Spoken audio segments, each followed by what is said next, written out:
ഇത് ഹൈക്കോടതിയെ national highway authority പറഞ്ഞത് ഇന്ന് ഡിവിഷൻ ബെഞ്ചിന് അപ്പീൽ പോയിട്ടാകുമ്പോൾ ഹൈക്കോടതിയിൽ നാഷണൽ ഹൈവേ അതോറിറ്റി പറഞ്ഞത് പണി നടക്കുന്നില്ല. ഇത് ഇടി വന്നിട്ട് കുണ്ടായതാ ഈ കുണ്ട്. ഇത് ഓൾമോസ്റ്റ് ഇതാ എല്ലാ പണിയും ഫിനിഷ് ആയിട്ട് കഴിഞ്ഞു. കോൺക്രീറ്റ് മാത്രം കോൺക്രീറ്റ് ഇനി ഇതേപോലെ വന്നത് ഇവിടെ കാണിക്കുക. ഇതേപോലെ ഒന്നാണ് ആൾ ഉണ്ടാക്കിയിട്ട് വെച്ചിട്ടുള്ളത്. ഇടാൻ വേണ്ടിയിട്ട് കമ്പിയെല്ലാം കെട്ടിയിട്ട് ഒടിയാക്കിയിട്ട് വെച്ചിട്ടുള്ളതാണ് ഇവിടെ. ഇതേപോലത്തെ ഒരു സാധനം ആടെ വന്നു. അതേപോലത്തെ ഇവിടെ ഒരു പില്ലർ വന്ന് ഇതിന്റെ മുകളിലേക്ക് കോൺക്രീറ്റ് ആക്കിയെങ്കിൽ യഥാർത്ഥത്തിൽ ഒരു കുണ്ട് ഇവിടെ ഫിനിഷായി, ഒരു ബൂത്ത് ഇവിടെ വന്നിട്ടായി. ഇതിന്റെ മുകളിലേക്ക് ഇനി ഒരു റെഡിമെയ്ഡ് ഒരു സാധനം കൊടുത്തിട്ടാണ് വന്നിട്ട് ഫിനിഷ് ആക്കുന്നത്.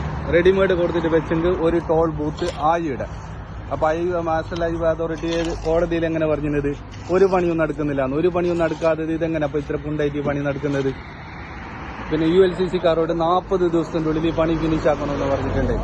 അതുകൊണ്ടാണ് ഈ ഓരോ പണി ഇത്ര പെട്ടെന്ന് ഫിനിഷ് ആക്കുന്നത്. അപ്പോൾ ഇന്നത്തെ വിധിക്കെതിരെയുള്ള പ്രവർത്തനമാണ് ഇവിടെ കണ്ടുകൊണ്ടിരിക്കുന്നത്. ഇത് ഇങ്ങനെ കോടതി അലക്ഷ്യകരമായിട്ട് കോടതിയെ തെറ്റിദ്ധരിപ്പിച്ചിട്ടാണ് ഇങ്ങനെ ഒരു പണി നാഷണൽ ഹൈവേ അതോറിറ്റിയുടെ ചെയ്തുകൊണ്ടിരിക്കുന്നത്. അപ്പോൾ വിധി ഏതാനും നിമിഷങ്ങൾക്ക് അതിന്റെ പകർപ്പ് കിട്ടുമെന്ന് പറഞ്ഞിട്ടുണ്ട്. അപ്പോൾ അതിന് കിട്ടിയ ശേഷം നമുക്ക് ഏത് രീതിയിൽ പോകണമെന്ന് നമ്മൾ ഇതാക്കാം.